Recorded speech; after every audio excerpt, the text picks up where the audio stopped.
زہرا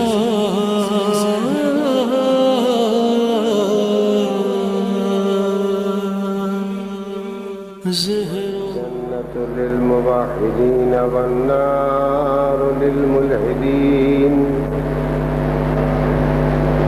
والصلاة والسلام على سيدنا ونبينا بالقاسم محمد وآله الطيبين الطاهرين المعصومين لعنة الله على أعدائهم وقاتليهم وغاصب حقوقهم أجمعين. أما بعد فقد قال الله تبارك وتعالى وهو أصدق القائلين. بسم الله الرحمن الرحيم. أولئك على هدى من ربهم وأولئك هم المفلحون. صلوات محمد وعلى محمد.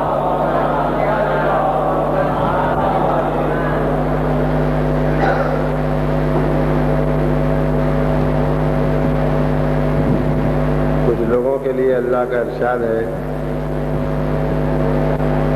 کہ یہ وہ لوگ ہیں جن کو اپنے رب کی طرف سے، اپنے خدا کی طرف سے ہدایت ملی ہے،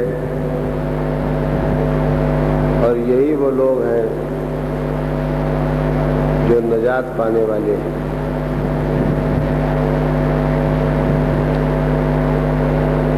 قرآن مجید کی آیہ کریمہ کے پڑھنے کے بعد خود بخود ہر آدمی کے دل میں یہ خیال پیدا ہوگا کہ یہ کون سے خوش نصیب لوگ ہیں جن کے لیے خدا یہ کہتا ہے کہ یہ ہدایت یافتہ بھی ہیں اور نجات یافتہ بھی. پروردگار عالم نے اس آیت سے پہلے والی آیتوں میں یہ بتایا ہے کہ وہ لوگ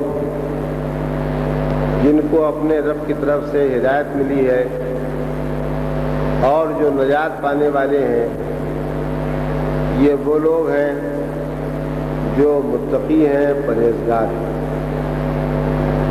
میں نے کل بھی آپ کو سنایا تھا اور آج بھی سناتا ہوں کہ ارشاد ہوتا ہے الف لام میم ذالک الکتاب لا ریب فیہ. یہ قرآن مجید وہ کتاب ہے جو شک اور شبہ سے بالاتر ہے. ھدی للمتقین الذین یؤمنون بالغیب. اس قرآن مجید کی ہدایت کا پورا فائدہ صرف ان لوگوں کو حاصل ہوگا جو متقی ہوں گے، پرہیزگار ہوں گے، اللہ سے ڈرنے والے ہوں گے، دین کی پابندی کرنے والے ہوں گے. یہ متقی اور پرہیزگار کون ہوں گے؟ ان کی 6 صفتیں ہیں. پہلی صفت ہے الذین یؤمنون بالغیب. یہ وہ لوگ ہوں گے جو غیب پر ایمان رکھتے ہیں. ویقیمون الصلاۃ. نماز پڑھتے بھی ہوں گے، نماز قائم بھی کرتے ہیں. مما رزقناہم ینفقون. تیسری صفت ان کی یہ ہوگی کہ اللہ ان کو جو بھی روزی دے گا اس میں سے یہ کچھ نہ کچھ اللہ کی راہ میں خرچ کرے. چوتھی صفت اور چوتھی شرط یہ ہے کہ یہ لوگ وہ ہیں جو اے پیغمبر ہم نے آپ پر جو کچھ نازل کیا ہے ان ساری باتوں پر ایمان لاتے ہیں، اور صرف ان باتوں پر ایمان نہیں لاتے جو آپ پر نازل ہوئی ہیں، بلکہ آپ سے پہلے ہم نے سارے نبیوں پر جو کچھ نازل کیا ہے اس پر بھی ایمان لائیں. وبالآخرۃ ہم یوقنون. اور یہ لوگ وہ ہیں جو آخرت پر پورا پکا یقین رکھتے ہیں. تو میں نے کل بھی آپ کے سامنے کہا تھا اور آج بھی کہنا چاہتا ہوں کہ ہم میں سے ہر آدمی ہر قیمت پر نجات چاہتا ہے، نجات یعنی دوزخ سے بچنا اور جنت تک پہنچنا۔ اسی نجات کو حاصل کرنے کے لیے ہم کو ہدایت کی ضرورت ہے، اور ہم ہدایت یافتہ اور نجات یافتہ تب بنیں گے جب قرآن مجید کی بیان کی ہوئی یہ 6 شرطیں ہمارے اندر پائی جائیں گی۔ میں 6 شرطیں آپ کو بار بار اس لیے گناتا ہوں تاکہ ہمیں یاد بھی ہو جائیں، اور ہم ان 6 شرطوں کی روشنی میں، ان 6 شرطوں کے آئینے میں اپنے بارے میں خود حساب لگا کے طے کر سکیں کہ ہم اس منزل پر پہنچے ہیں یا نہیں پہنچے ہیں، کہ ہم اپنے بارے میں اطمینان کریں کہ ہم ہدایت یافتہ ہیں یا نہیں، ہم نجات یافتہ ہیں یا نہیں۔ تو میں اپنی بہنوں اور بیٹیوں سے، بچوں اور بھائیوں سے یہ چاہوں گا کہ وہ 6 شرطیں یاد رکھیں۔ نجات پانے والے، ہدایت پانے والے وہ لوگ ہیں جو متقی اور پرہیزگار ہیں، اور وہ ان کی پہلی شرط ہے کہ وہ غیب پر ایمان رکھتے ہیں، دوسری شرط ہے نماز پڑھتے ہیں، تیسری شرط ہے روزی میں سے کچھ نہ کچھ راہ خدا میں خرچ کرتے ہیں، چوتھی شرط ہے جو کچھ نبی پر نازل ہوا ہے اس پر ایمان لاتے ہیں، پانچویں شرط ہے کہ جو پہلے نبیوں پر نازل ہوا ہے اس پر بھی ایمان لاتے ہیں، اور آخری شرط یہ ہے کہ وہ غیب، وہ آخرت پر پورا یقین رکھتے ہیں۔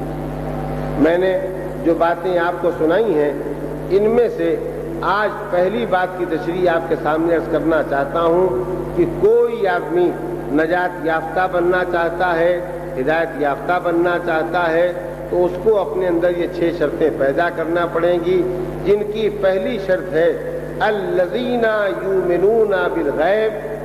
کوئی متقی کب بنے گا، کوئی نجات یافتہ کب بنے گا، کوئی ہدایت یافتہ کب بنے گا؟ سب سے پہلی بات یہ ہے کہ اس کو غیب پر ایمان لانا۔ میں اپنے سننے والوں کی توجہ حاصل کرتے ہوئے یہ گزارش کرنا چاہتا ہوں کہ آسان لفظوں میں پہلے یہ آپ سمجھ لیں کہ غیب کسے کہتے ہیں، تاکہ ایمان لانے کا مطلب بھی ہماری سمجھ میں آ سکے۔ عزیزان گرامی، ہم دنیا کی جتنی چیزوں کو معلوم کرتے ہیں، ہم میں سے ہر ایک آدمی کو اللہ نے 5 قوتیں دی ہیں، انہی 5 قوتوں کے ذریعے ہم معلوم کرتے ہیں کسی چیز کو۔ وہ 5 قوتیں کون ہیں؟ ایک دیکھنے کی طاقت ہے، ایک سننے کی طاقت ہے، ایک سونگنے کی طاقت ہے، ایک چھونے کی طاقت ہے، ایک چکھنے کی طاقت ہے۔ یہ 5 طاقتیں جو میں نے آپ کو گنائی ہیں، انہی کو حواس خمسہ کہا جاتا ہے۔ آج تک دنیا میں جتنی چیزیں جانی گئی ہیں اور کل قیامت آنے تک جتنی چیزیں جانی جائیں گی، ان سب کے جاننے کا ذریعہ انہی 5 طاقتوں میں سے کوئی ایک طاقت ہوتی ہے۔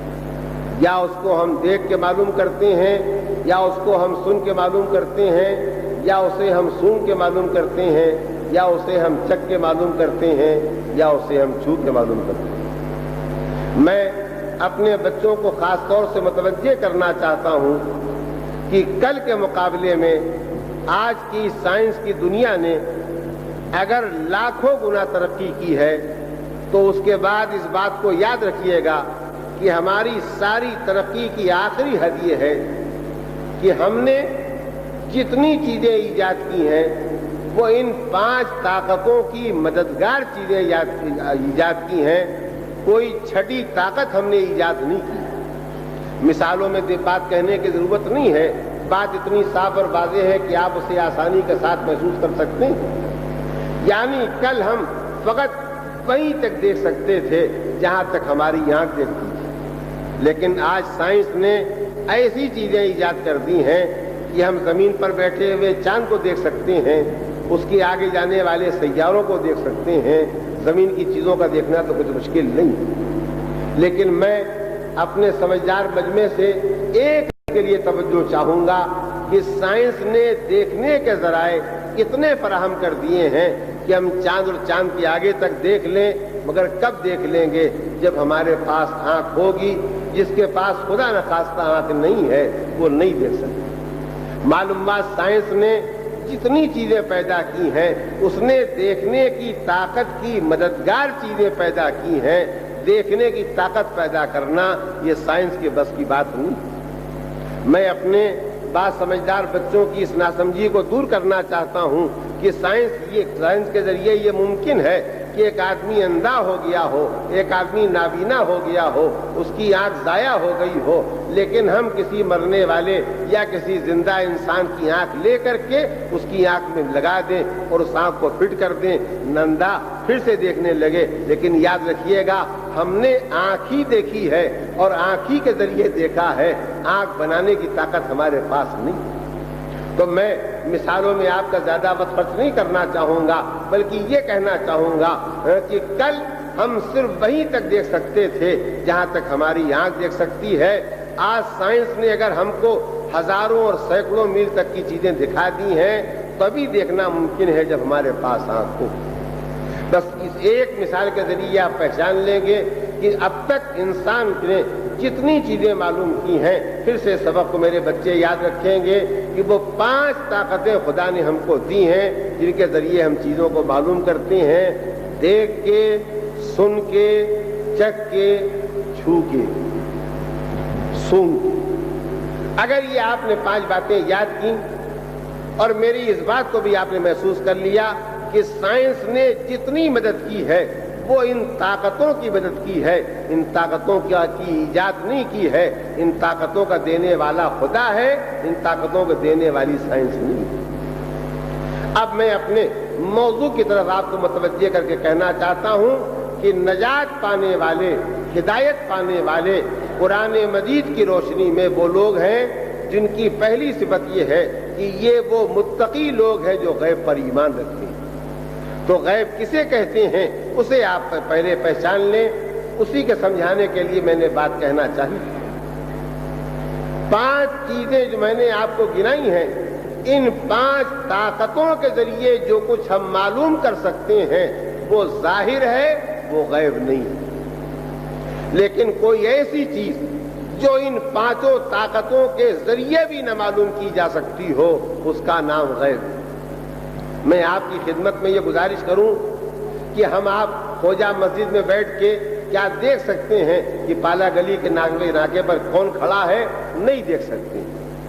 لیکن نہیں دیکھ سکتے ہیں اس کا مطلب یہ نہیں ہے کہ جو وہاں کھڑا ہے وہ غائب ہے، وہ وہاں موجود ہے، اسے دیکھنے والے دیکھ سکتے ہیں، صرف ہماری آنکھ کی طاقت ایسی نہیں ہے کہ ہم اسے دیکھ سکیں۔ بس آپ نے پہچانا، یعنی میں گزارش یہ کرنا چاہتا ہوں کہ ہم آنکھ کے ذریعے، دیکھنے کی طاقت کے ذریعے، سننے کی طاقت کے ذریعے، سونگنے کی طاقت کے ذریعے، چکھنے کی طاقت کے ذریعے، چھونے کی طاقت کے ذریعے جتنی چیزوں کو معلوم کر سکتے ہیں ان سب کو ظاہر قرار دیا جاتا ہے۔ جو ان 5 طاقتوں کے ذریعے نہ معلوم کیا جا سکے اسے غیب قرار دیا جاتا ہے۔ ایک صلوات بھیجیں محمد اور آل محمد، ایک درود اور بھیج دیں محمد اور آل محمد۔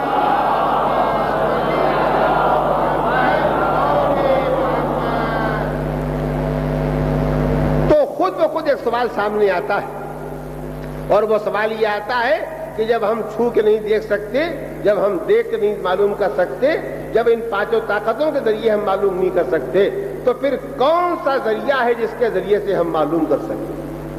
تو ایک چھٹی چیز اور ہے، جس نے انسان کو انسان بنایا ہے، جس نے انسان کو اللہ کی ساری کائنات میں، ساری مخلوق میں سب سے بہتر بنایا ہے، وہ چھٹی چیز کیا ہے؟ اس چھٹی چیز کا نام ہے عقل۔ تو کچھ چیزیں ایسی ہیں جو صرف عقل سے معلوم کی جا سکتی ہیں، وہ دیکھ کے نہیں معلوم کی جا سکتی ہیں، وہ چھو کے نہیں معلوم کی جا سکتی ہیں، وہ چکھ کے نہیں معلوم کی جا سکتی ہیں، وہ سونگ کے معلوم نہیں کی جا سکتی ہیں۔ یعنی 5 طاقتیں جو میں نے گنائی ہیں ان کے ذریعے وہ معلوم نہیں کی جا سکتی ہیں، ان کے معلوم کرنے کا ذریعہ صرف عقل ہے۔ اگر آپ نے اس بڑی ہوئی رات میں بھی میرے بیان کے حصے کو توجہ کے ساتھ سن لیا ہے تو اب میں آپ کی خدمت میں گزارش کرنے کے لیے تیار ہوں کہ کہ جو چیزیں ان 5 طاقتوں کے ذریعے چاہے سائنسی آلات کی مدد کے ذریعے معلوم کی جا سکیں وہ ظاہر ہیں، وہ غائب نہیں ہے، لیکن جو ان 5 طاقتوں کے ذریعے معلوم نہیں کی جا سکیں اس کا نام غیب ہے۔ متقی کون ہوگا، نجات یافتہ کون ہوگا، ہدایت یافتہ کون ہوگا، اس کی پہلی شرط یہ ہوگی کہ وہ ان چیزوں پر ایمان لاتا ہو جو غیب ہیں، جو غائب ہیں، یعنی ان 5 طاقتوں سے حاصل نہیں ہو سکتی ہیں بلکہ اس کے حاصل کرنے کا ذریعہ عقل ہے۔ اب میں آپ کی خدمت میں گزارش کرنا چاہوں گا کہ ایمان جہاں سے شروع ہوتا ہے اس ہستی کا نام ہے پروردگار عالم، اللہ و خدا۔ خدا وہ ہے جو عقل سے صرف معلوم کیا جا سکتا ہے، ان 5 طاقتوں کے ذریعے سے نہیں معلوم کیا جا سکتا ہے۔ اگر یہ سادی سی بات ہمارے بچے اپنے ذہنوں میں رکھ لیں تو وہ 1000 الجھنیں جو ہمارے دماغوں میں پیدا ہوتی ہیں وہ خود بخود دور ہو جائیں۔ اکثر ہمارے بچے پریشان ہو جاتے ہیں یہ سوچ کے کہ خدا ہے مگر دکھائی کیوں نہیں دیتا، خدا ہے تو اس سے ملاقات کیوں نہیں ہوتی، اس سے ہم مصافحہ کیوں نہیں کر سکتے، خدا ہے تو اس کی آواز سننے میں کیوں نہیں آتی ہے۔ لیکن ہم اس بات کو بھول جاتے ہیں کہ خدا غائب ہے، خدا ظاہر نہیں ہے۔ میں اس سبق کو بار بار دہراؤں گا، اس بات کو بار بار کہوں گا تاکہ میری بیٹیاں اور میرے بچے اس حقیقت کو پہچان سکیں کہ ان 5 طاقتوں کے ذریعے جو چیزیں معلوم کی جا سکتی ہیں ان کا نہ ان کا شمار، ان کی گنتی ظاہر میں ہوتی ہے، اور جو ان 5 طاقتوں سے نہیں معلوم کی جا سکتی ہیں چیزیں صرف عقل سے معلوم کی جا سکتی ہیں، ان کا نام غیب ہے۔ اب ایمان غیب سے شروع ہوتا ہے۔ سب سے پہلا غیب ہے خود پروردگار عالم۔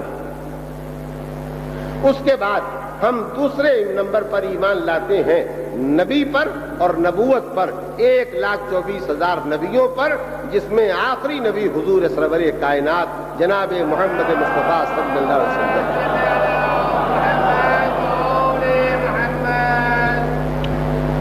کل بھی میں نے آپ کو سنایا تھا اور آج بھی سناتا ہوں کہ جب حضور پر نبوت اور رسالت ختم ہو گئی تو اللہ نے انسان کی ہدایت کو جاری رکھنے کے لیے امامت کا سلسلہ شروع کیا، اور 12 امام ہمارے سامنے آئے، اس دنیا میں آئے، انسانوں کی ہدایت کرنے کے لیے آئے۔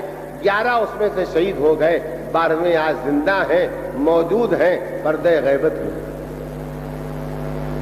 اس کے بعد ہمارا ایمان آگے بڑھتا ہے اور اس بات کی طرف جاتا ہے کہ ہم کو مرنا ہے، مرنے کے بعد دوبارہ زندہ ہونا ہے، زندہ ہونے کے بعد خدا کے سامنے حاضر ہونا ہے، ساری زندگی کے اچھے برے اعمال کا حساب اور کتاب ہونا ہے، اور جزا پانے والوں کو جنت میں جانا ہے، سزا پانے والوں کو دوزخ میں جانا ہے۔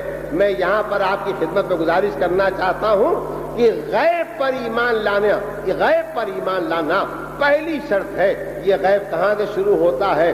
خدا سے شروع ہوتا ہے، نبی تک آتا ہے، نبی سے گزر کے امام تک آتا ہے، اور امام سے گزر کے قیامت تک جاتا ہے۔ لیکن میں اس سلسلے میں ایک فرق ہے، اس فرق کی طرف ذرا سا رک کے ٹھہر کے اپنے بچوں کو متوجہ کرنا چاہتا ہوں، اور وہ یہ کہ نبی کل دنیا میں تھے اور کل میدان محشر میں پھر دکھائی دیں گے۔ اس دنیا میں بھی جب رجت میں دوبارہ تشریف لائیں گے تو اس وقت جو دنیا ہوگی وہ ان کو دیکھ لیں گے، لیکن آج ہم نبی کو نہیں دیکھ سکتے۔ امام زمانہ عجل اللہ تعالی فرجہ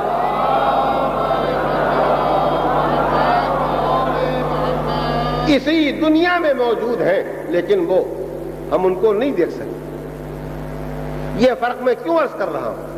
یہ فرق میں عرض کر رہا ہوں اس لیے کہ میں نے جو غیب کی فہرست بتائی ہے اس میں ایک فرق ہے، اس فرق کو پہچان لیں۔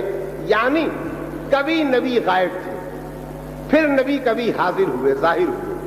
آج نبی پھر غائب ہے، ایک وقت پھر آئے گا جب نبی پھر ظاہر اور حاضر ہو جائے۔ ویسے ہی 11 امام جو شہید ہو چکے ہیں وہ کبھی ظاہر تھے، آج ظاہر نہیں ہے، کل رجت میں پھر ظاہر ہوں گے اور میدان محشر میں سب کو ملیں گے۔ 12ویں امام جو زندہ ہیں وہ ہمارے سامنے نہیں ہیں، یعنی ہم ان کو نہیں پہچان رہے ہیں، لیکن وہ اسی دنیا میں موجود ہیں۔ لیکن خدا کون سا غائب ہے؟ ہاں ایک لفظ رہ گیا، جنت بھی موجود ہے، دوزخ بھی موجود ہے۔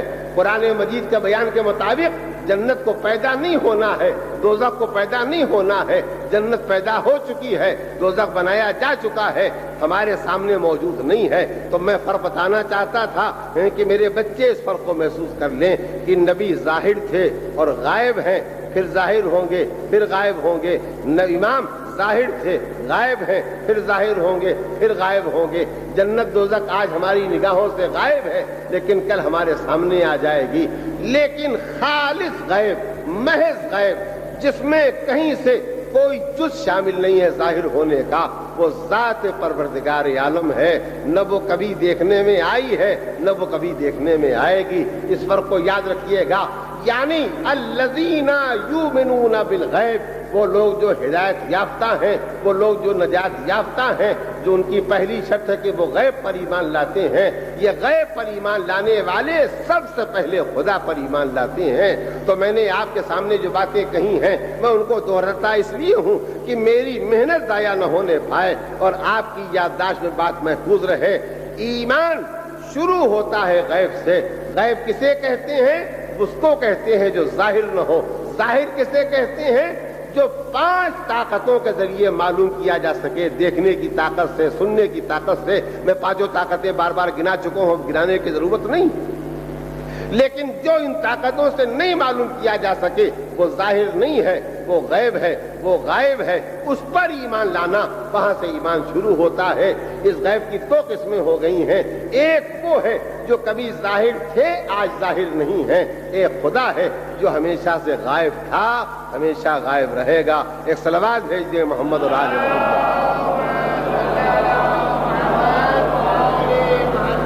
نہیں، مل جل کے حضور ثواب و برکت کے لیے پرجوش صلوات بھیجیں محمد اور آل محمد۔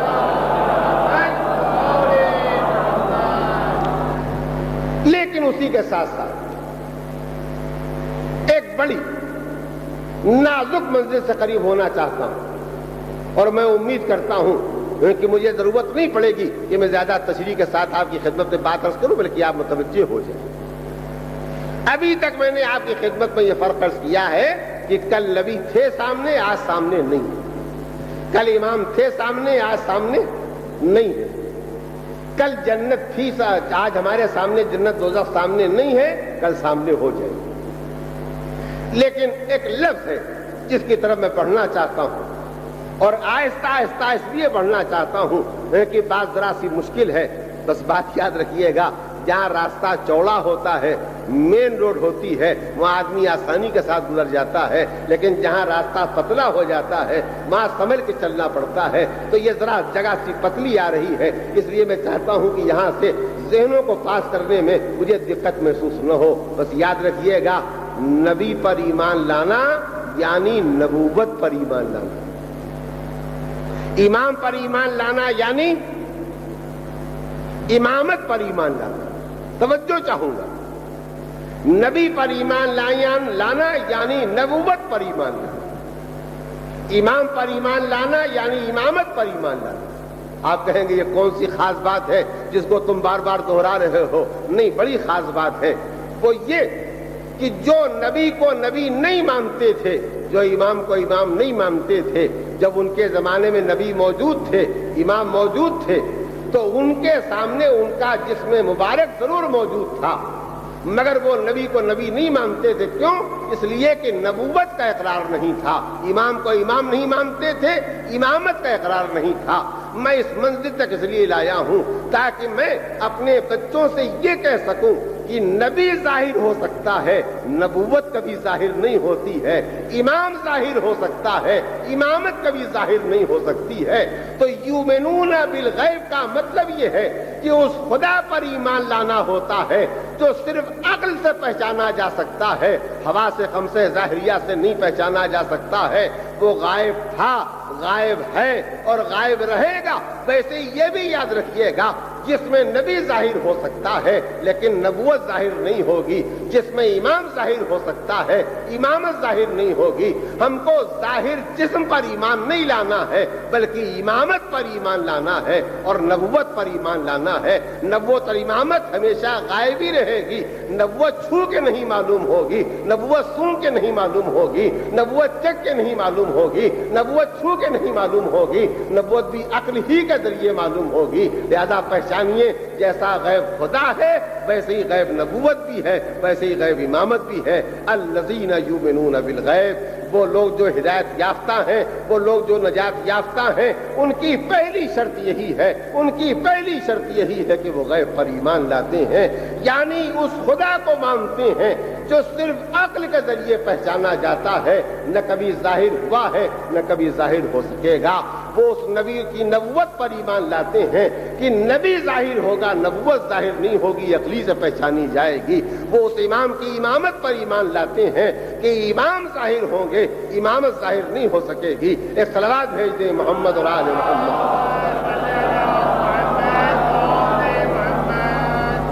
اس محل اور موقع پر میں آپ کے سامنے دو باتیں اور کہنا چاہتا ہوں جن سے آج اگر میں فارغ ہو جاؤں تو مجھے اپنے بیان کو اگلی منزلوں میں بڑھانے میں آسانی ہوگی۔ اس میں سے پہلی بات یہ ہے کہ ہم غیب پر ایمان لائے، یعنی اس خدا پر ایمان لائے، اس خدا پر ایمان لائے جو ہوا سے، خمس ظاہریہ سے وہ 5 طاقتیں جو جاننے کے لیے خدا نے ہم کو دی ہیں، ان 5 طاقتوں کے ذریعے معلوم نہیں ہو سکتا ہے، بلکہ صرف عقل کے ذریعے معلوم ہو سکتا ہے۔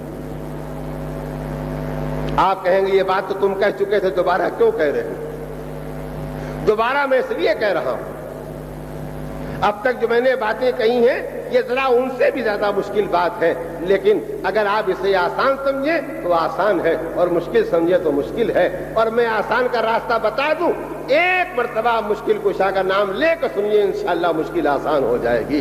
یا علی کہیے اور اس کے بعد صلوات بھیج کے مسئلے کو سنیے۔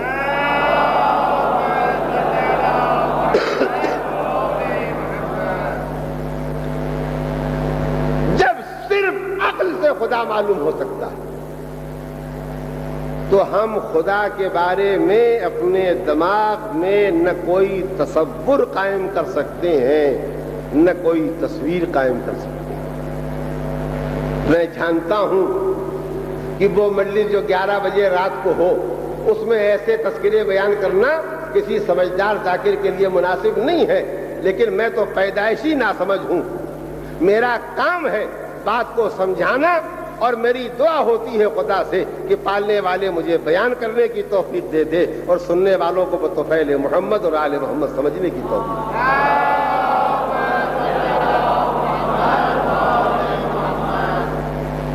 نہیں، میں اس جگہ سے آگے نہیں بڑھنا چاہتا جب تک کہ یہ بات میں کہہ نہ لوں، اس لیے کہ یہی وہ جگہ ہے جہاں اکثر خدا کے سمجھنے والے گھبرا کے خدا کے سمجھنے سے انکار کرتے ہیں۔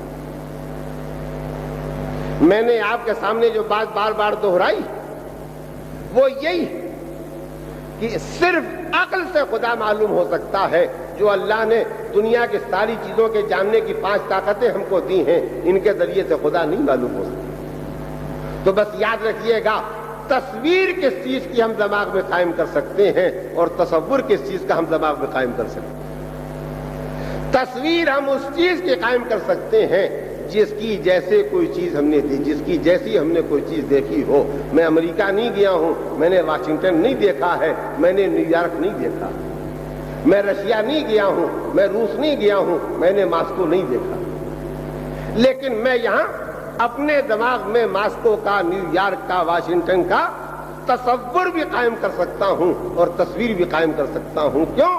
اس لیے کہ میں نے ماسکو نہیں دیکھا ہے، نیو یارک نہیں دیکھا ہے، واشنگٹن نہیں دیکھا ہے، لیکن ویسے شہر تو دیکھے ہیں، بمبئی دیکھا ہے، دلی دیکھا ہے، دنیا کے اور دوسرے شہر دیکھے ہیں۔ تو ہمارے پاس اگرچہ کوئی تصویر نہیں ہے ہمارے دماغ میں نیو یارک کی، لیکن ہم سوچ سکتے ہیں جیسی سڑکیں یہاں ہیں ایسی سڑکیں وہاں ہوں گی، جیسی روشنیاں یہاں ہیں ویسی روشنیاں وہاں ہوں گی، جیسے سواریاں یہاں چلتی ہیں ویسی سواریاں وہاں چلتی ہوں گی، جیسے مکان یہاں بنے ہیں ویسے مکان وہاں ہوں گے، جیسے مارکیٹ یہاں ہے ویسے مارکیٹ وہاں ہے۔ تو چونکہ ہم نے واشنگٹن ایک شہر ہے، نیو یارک ایک شہر ہے، ماسکو ایک شہر ہے، ہم نے اور بہت سے شہر دیکھے ہیں، لہذا ہم سوچ سکتے ہیں ایسا دیکھا ہے تو ویسا ہوگا۔ پہچانے اس جملے کو۔ بس میں اسی جملے کے بعد کہنا چاہتا ہوں کہ اگر خدا کے علاوہ کوئی دوسرا خدا ہوتا اور اس کو ہم نے دیکھ لیا ہوتا تو ہم دماغ میں تصویر بھی قائم کر سکتے تھے اور تصور بھی قائم کر سکتے تھے کہ جیسا دیکھا ہے ایسا ہوگا، لیکن وہ ایک ہے، اکیلا ہے، نہ اس کا جیسا کوئی ہے نہ اس کا شریک کوئی ہے، لہذا نہ اس کا جیسا دیکھا ہے نہ اس کا جیسا دیکھ سکتے ہیں، نہ اس کے بارے میں تصویر قائم کر سکتے ہیں، نہ اس کے بارے میں تصور قائم کر سکتے ہیں۔ بس اس کی تعریف کیا ہوگی؟ خدا وہ ہے جو نہ ہمارے تصور میں آ سکتا ہے نہ ہماری تصویر میں آ سکتا ہے۔ صلوات بر محمد و آل محمد۔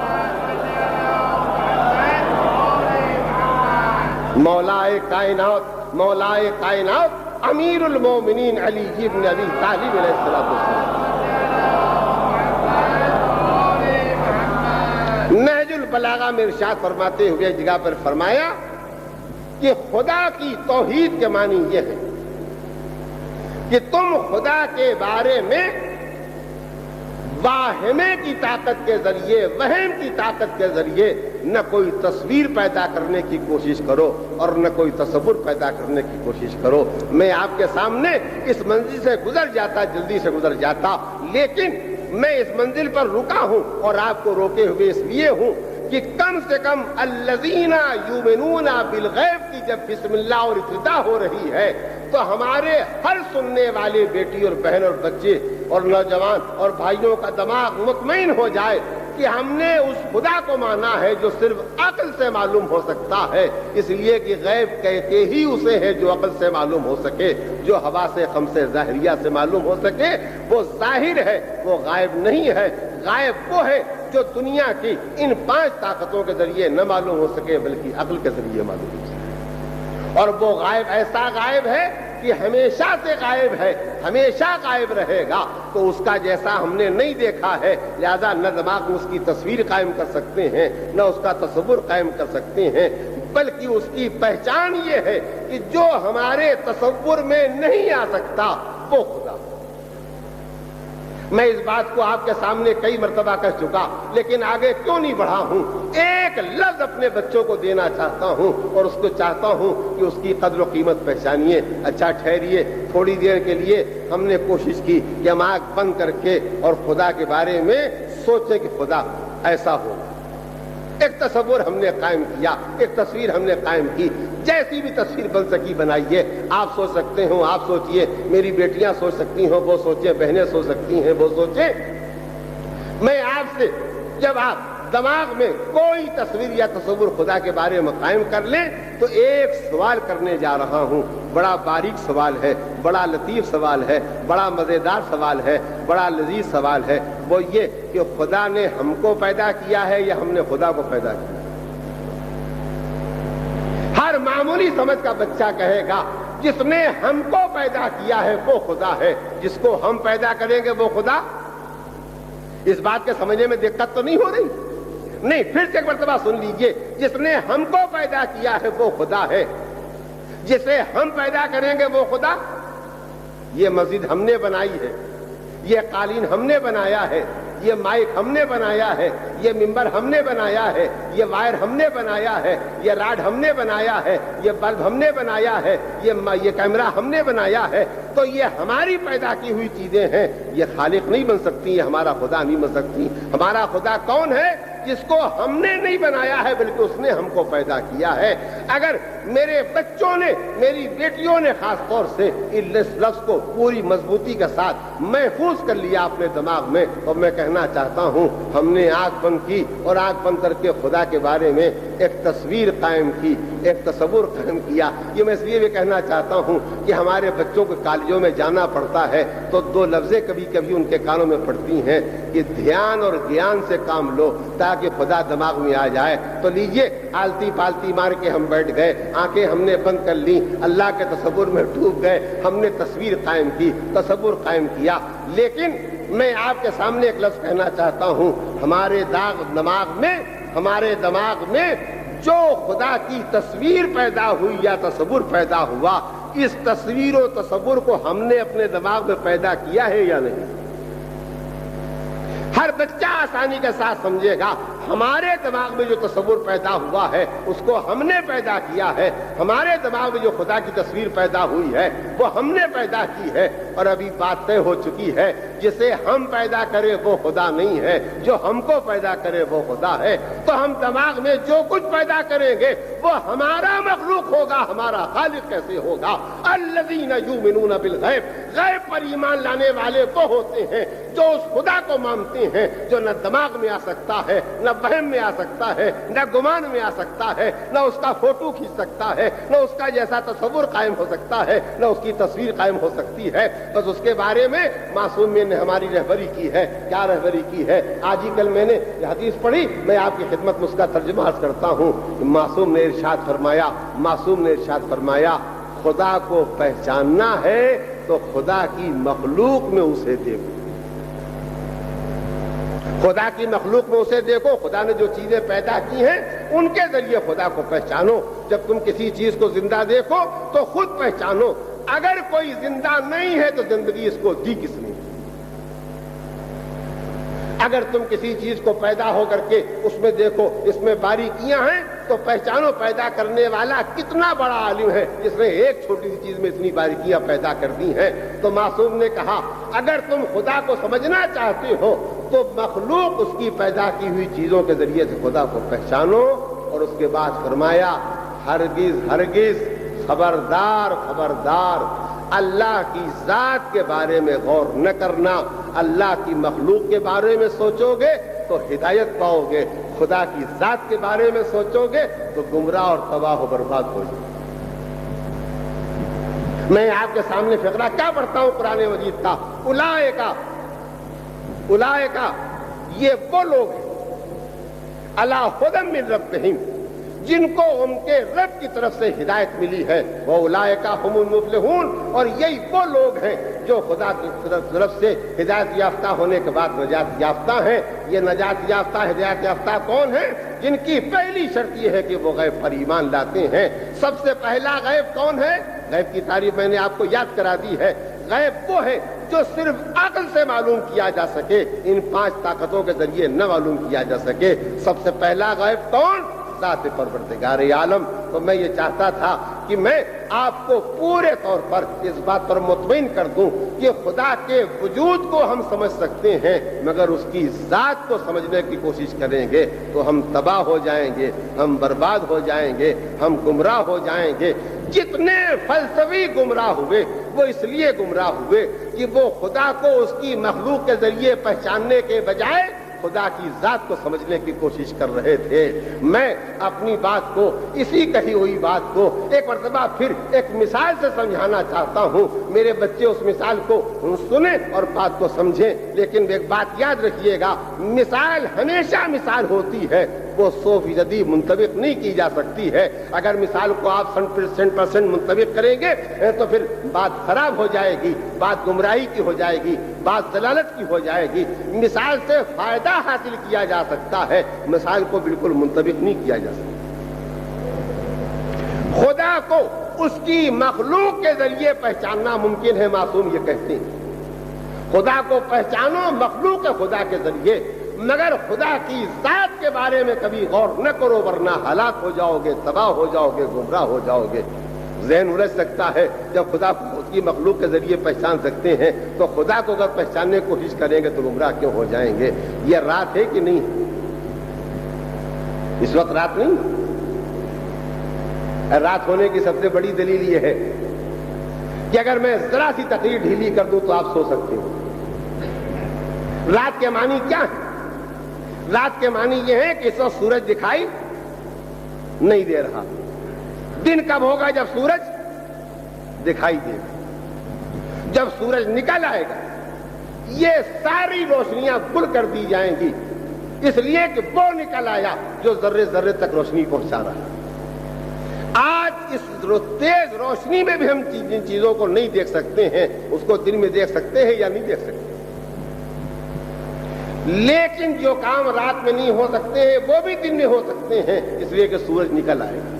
توجہ چاہتا ہوں, مثال دے کے معصوم کی بات سمجھانا چاہتا ہوں. 1 منٹ کی دیر لگے گی, اگر آپ توجہ دے دیں اس سے زیادہ وقت نہیں لگے گا. تو جب سورج نکل آئے تو سورج نکل آنے کے بعد جو اس کی روشنی آئے گی, اس روشنی کے ذریعے ہم کو پتہ لگ سکتا ہے کہ سورج نکل آیا. تو اس کی روشنی کو دیکھ کے ہم یقین کر سکتے ہیں کہ سورج نکل آیا ہے.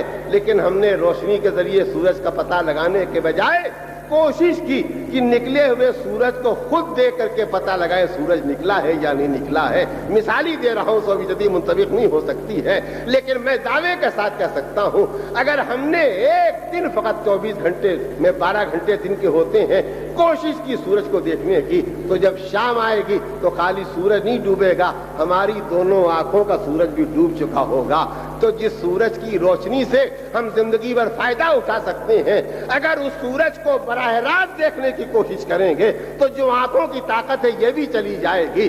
اس مثال سے میرے بچوں پہچانو کہ معصوم نے کیا کہا ہے. اللہ کی قدرت کی روشنی کے ذریعے, مخلوق کے ذریعے خدا کو پہچانو. خدا کی ذات کو پہچاننے کی کوشش کرو گے تو جیسے سورج سے آنکھ لڑانے والا اندھا ہو جاتا ہے, ویسے ذات خدا کو پہچاننے والا گمراہ ہو جائے گا. صلوات بھیجیے محمد اور آل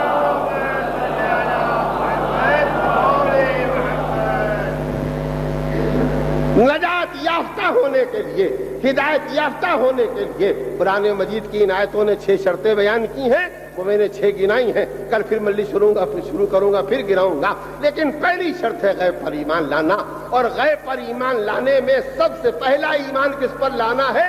اس خدا پر ایمان لانا ہے جو غیب مطلق ہے, غیب محض ہے, صرف غیب ہے, فقط غیب ہے, نہ ظاہر تھا, نہ ظاہر ہے, نہ ظاہر ہو سکتا ہے. اور جو اسے ظاہر کرنے کی کوشش کرے گا اس کا دل و دماغ برباد و تباہ ہو جائے گا, وہ ہلاک اور گمراہ ہو جائے گا. یہاں تک بات اگر پہنچ گئی تو اب دوسری بات جو میں آپ کے سامنے کہہ کے اپنی مجلس کو منزل تمام تک لانا چاہتا ہوں وہ یہ کہ خدا پر ایمان لانا بہت آسان بھی ہے اور بہت مشکل بھی. خدا پر ایمان لانا بہت آسان بھی ہے اور بہت مشکل بھی ہے. اب علم کے بجائے عمل کی طرف بڑھ رہا ہوں, اس لیے کہ قرآن مجید نے کیا کہا؟ نجات پانے والے, ہدایت پانے والے وہ ہوں گے جن میں یہ 6 شرطیں پائی جائیں جو میں نے گنائی ہیں. مگر یہ کون ہوں گے؟ یہ متقی ہوں گے, یہ پرہیزگار ہوں گے. یعنی یہ 6 کی 6 صفتیں متقی افراد کی ہیں, پرہیزگار اور پابند دین افراد کی ہیں. جو لوگ متقی ہوں گے وہ غیب پر ایمان لائیں گے. تو میں جملے کو دہرانا چاہتا ہوں, یعنی غیب پر ایمان لائیں گے تو متقی بنے, اور متقی ہیں لہذا غیب پر ایمان لائیں گے. دونوں جملوں میں کوئی فرق نہیں ہے, لیکن میں نے کہنا کیا چاہا ہے وہ بات جو میں ابھی تک نہیں کہہ سکا ہوں, بلکہ اب کہنا چاہتا ہوں وہ یہ کہ خدا پر ایمان لانا بہت آسان ہے. ایک مرتبہ ہم نے کہا, مولوی صاحب نے بیان کیا, سمجھ میں بات آ گئی. خدا ہے اس کے بارے میں سوچیں گے نہیں, اس کا دماغ میں فوٹو نہیں کھینچیں گے, اس کے بارے میں تصور نہیں قائم کریں گے, خدا پر ایمان ہو گیا, بے شک ہو گیا. لیکن یہ علم کی حد تک ہو گیا, عمل کی حد تک. خدا پر ایمان لانے کا مطلب کیا ہے اسے بھی معصوم کی روشنی میں سنیے, معصوم کے ارشاد کی روشنی میں سنیے. امام نے فرمایا, بلکہ جہاں تک مجھے یاد ہے مولا کائنات امیر المومنین علی بن ابی طالب علیہ السلام کہتے ہیں, لیکن چونکہ پورے طور پر یاد نہیں ہے لہذا میں نام لے کے نہیں کہتا کہ امام نے, نام لے کے نہیں کہتا بلکہ کہتا ہوں کہ امام نے فرمایا. کیا فرمایا؟ کہ تم خدا کی عبادت کرو, تم خدا کی عبادت کرو. کس طرح عبادت کرو؟ وہ ایمان بالغیب کا علمی رخ تھا، یہ ایمان بالغیب کا عملی رخ. دو چیزیں ہیں نا، جاننا اور کرنا. جاننے کا نام ہے علم، کرنے کا نام ہے عمل. ہم سب جان جائیں اور کچھ نہ کریں تو سب بیکار، اور کچھ کرنا بیکار ہے اگر کچھ جانتے نہیں. بھائی یاد رکھیے گا، جاننا اور کرنا، علم اور عمل، یہ دونوں ایک دوسرے کا ساتھ ہیں، ان کا جدا ہونا ممکن نہیں ہے. مجھے ایک بات یاد آ گئی اور بڑے مزے کی بات ہے، اسے ذرا آپ تصور کے ساتھ سوچئے تو سمجھنے میں بڑی آسانی ہو جائے گی. علم میں کئی حرف ہیں؟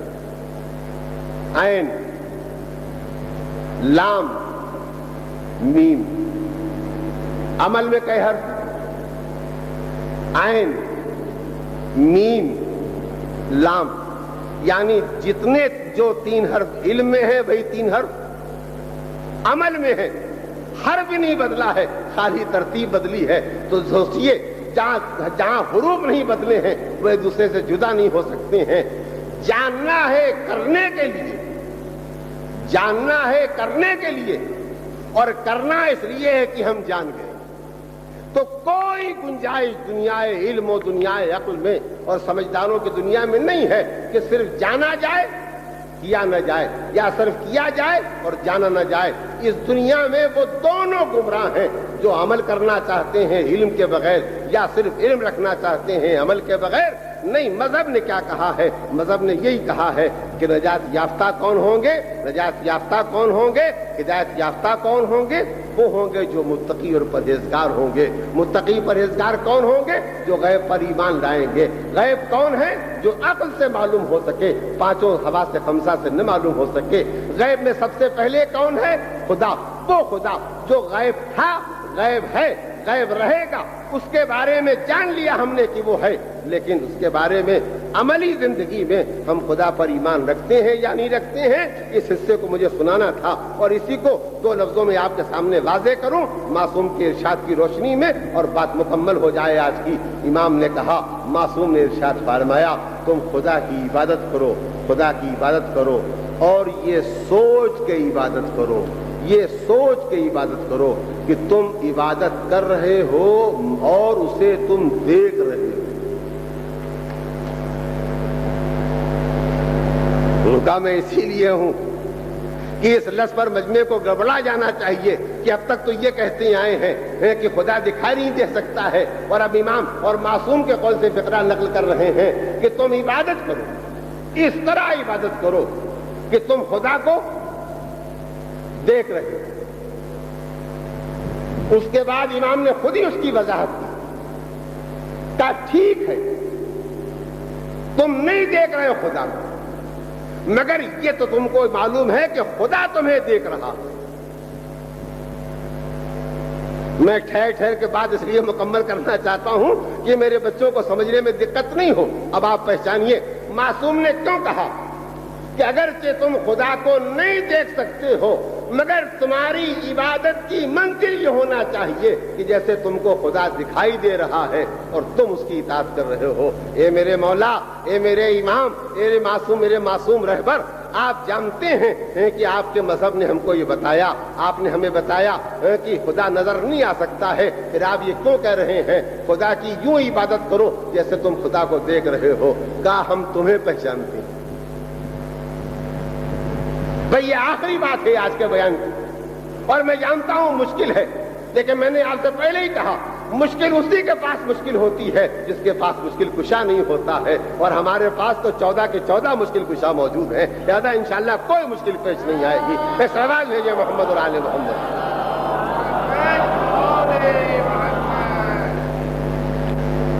ایک نفسیاتی بات ہے، اسے آپ محسوس کیجیے.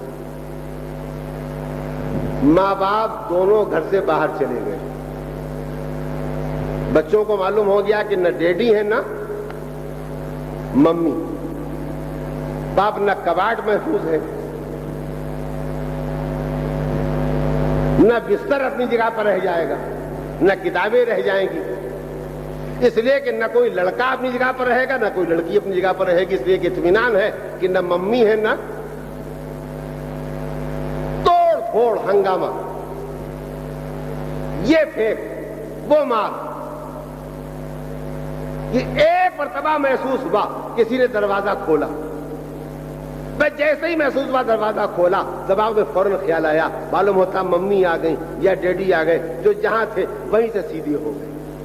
تو انسانوں کے نفسیات یہ ہیں کہ جب یہ سمجھتے ہیں کہ ہم کو ممی نہیں دکھائی دے رہی ہیں، ڈیڈی نہیں دکھائی دے رہے ہیں، تو یہ آزاد ہو جاتے ہیں، اور جہاں سے ممی دکھائی پڑ جاتی ہیں، چاہے نہ دکھائی پڑے، یہ خیال ہو جائے کہ آ رہی ہیں، وہیں سے آدمی بچہ ساری برائیاں چھوڑ کے سیدھا ہو جاتا ہے۔ تو اس انسانی نفسیات کی بنیاد پر معصوم نے کہا تم عبادت کرو، اس طرح عبادت کرو جیسے خدا کو تم دیکھ رہے ہو، اس لیے نہیں کہ خدا کو تم دیکھ رہے ہو، بلکہ اس لیے یاد رکھو کہ خدا تم کو دیکھ رہا ہے۔ بس ایمان بالغیب کے معنی کیا ہے؟ سوتے جاگتے اٹھتے بیٹھتے ہم کو یہ بات یاد رکھنا چاہیے کہ ہم اسے نہیں بھی دیکھ رہے ہیں مگر وہ ہمیں دیکھ رہا ہے۔ بس اتنی سی بات اگر ہمارے دماغوں میں باقی رہ جائے تو متقی خود بخود پیدا ہو جائیں۔ ہم جب کوئی گناہ کرتے ہیں تو اس وقت ہم کو خدا یاد نہیں رہتا ہے، ہم جب کوئی نافرمانی کرتے ہیں تو اس وقت ہم کو خدا یاد نہیں رہتا ہے۔ اگر ہمیں یہ یاد رہے خدا ہمیں دیکھ رہا ہے تو اسی وقت وہ برائی ہم سے دور ہو جائے گی۔ متقی بنانے کے لیے ایمان بالغیب کا عملی رخ یہی ہے کہ ہم کو ہر وقت دماغ پر یہ خیال طاری رکھنا ہوگا خدا ہم کو نہیں دکھائی دے رہا ہے مگر وہ ہم کو دیکھ رہا ہے، نبی ہم کو نہیں دکھائی دے رہے ہیں مگر وہ ہم کو دیکھ رہے ہیں، امام ہم کو نہیں دکھائی دے رہے ہیں مگر وہ ہم کو دیکھ رہے ہیں۔ بس جن کے دماغ میں یہ تصور پیدا ہو جاتا ہے وہ متقی ہو جاتے ہیں، وہ پرہیزگار ہو جاتے ہیں، وہ نجات یافتہ ہو جاتے ہیں، وہ ہدایت یافتہ ہو جاتے ہیں۔ میں اپنی اس بات کا اعتراف کرتا ہوں کہ میں نے وقت کا لحاظ کیے بغیر آپ کے سامنے ایک مشکل بیان تھا جو پیش کیا، لیکن میں آپ سے پوچھنا چاہتا ہوں، گئی رات میں نے تذکرہ شروع کیا اور اب تذکرے کو مکمل کر رہا ہوں، یہ بتائیے باتیں ہماری سمجھ میں آ گئیں یا نہیں آ گئیں؟ اس میں نہ میرا کمال ہے نہ آپ کا کمال ہے، یہ سارا اجالا اس فاطمہ کے چاند کا ہے جو آج پردے غیبت میں موجود ہے، جس کے سہارے یہ دین محمد اور آل محمد چل رہا ہے۔ ایک صلوات بھیجیں محمد اور آل محمد۔ بس میں ختم کرتا ہوں اور یہ کہتے ہوئے ختم کرتا ہوں کہ جیسے کل میں نے کربلا والوں کو آپ کو آخر میں یاد دلایا تھا، ایسے ہی آج بھی میں کربلا والوں کو آخر میں یاد دلانا چاہتا ہوں۔ کربلا والوں نے ہمارے سامنے اپنی زندگی کا نمونہ پیش کر دیا کہ تم پہچان سکتے ہو کہ خدا کو مانا کیسے جاتا ہے اور خدا کو مان کے عمل کیسے کیا جاتا ہے۔ اللہ اس دنیا میں کس نے نہیں دیکھا ہے بڑے جوش کے ساتھ مجمع چلتا ہے، بڑے نعروں کے ساتھ مجمع چلتا ہے، بڑے ہنگاموں کے ساتھ مجمع چلتا ہے، بڑی تعداد میں مجمع چلتا ہے، لیکن سامنے سے جب گولیوں کی بوچھائی شروع ہوتی ہے اور کوئی ایک آدمی گولی کھا کے گرتا ہے تو 10 آدمی پیچھے ہٹتے ہیں، اور اگر 10 آدمی گرتے ہیں تو ہزاروں میدان چھوڑ کے چلے جاتے ہیں۔ لیکن اللہ کربلا کے میدان میں صورتحال ہی کچھ اور نظر آ رہی ہے۔ ایک لاش حسین کربلا کے میدان سے اٹھا کے لا رہے ہیں، ابھی لاش خیمے تک پہنچی نہیں ہے کہ ہجوم ہے اصحاب کا، ہجوم ہے بنی ہاشم کا، ہجوم ہے چاہنے والوں کا۔ مولا اب ہمیں اجازت دے دیجیے، مولا اب ہمیں اجازت دے دیجیے۔ کس نے نہیں پڑھا ہے کہ جو زندگی میں کبھی ہنسے نہیں تھے، جو زندگی میں کبھی مذاق نہیں کرتے تھے، جو زندگی میں کبھی ایک دوسرے سے خوش فیلی کی باتیں نہیں کرتے تھے، وہ عاشور کے دن اتنے خوش نظر آ رہے تھے کہ پوچھنے والے نے پوچھا کہ ہم نے تم کو زندگی میں کبھی اتنا خوش نہیں دیکھا جتنا تم آج تم کو خوش دیکھ رہے ہیں، جبکہ پیاسے بھی ہو، جبکہ بھوکے بھی ہو، جبکہ سامنے موت بھی ہے، کیا تم نے پہچانا نہیں؟ آج ایمان بالغیب کی آخری منزل سے ہم گزر رہے ہیں، ہم تو بےتاب ہیں کہ مولا ہمیں کربلا کے میدان میں جانے کی اجازت دے، ہم جا کے تلوار چلائیں، خدا اور نبی اور امام کے دشمنوں کی بوٹیاں کاٹ ڈالیں، ان کے سروں کو گرا دیں، ان کے ہاتھوں کو کاٹ ڈالیں، اور پھر اس کے جواب میں ان کی تلواریں ہم پر پڑیں۔ جہاں تک کہ ہمارا دم نکل جائے اور ہم جنت تک پہنچ جائیں۔ تو یہ جوش، یہ بلبلا اور یہ بلبلے اور جوش کے ساتھ خوشی اور بیتابی کیوں تھی؟ یہ ایمان بالغیب کا نتیجہ تھا۔ ایمان بالغیب کیسا ایمان بالغیب کہ خدا کو جانتے بھی تھے اور خدا کو مانتے بھی تھے۔ ان کو معلوم تھا خدا ہمیں دیکھ رہا ہے، ہم خدا کو دیکھ رہے ہیں۔ بس میں آپ کے سامنے آخری لفظ کے سنانے کے لیے یہ منزل یاد دلانا چاہتا ہوں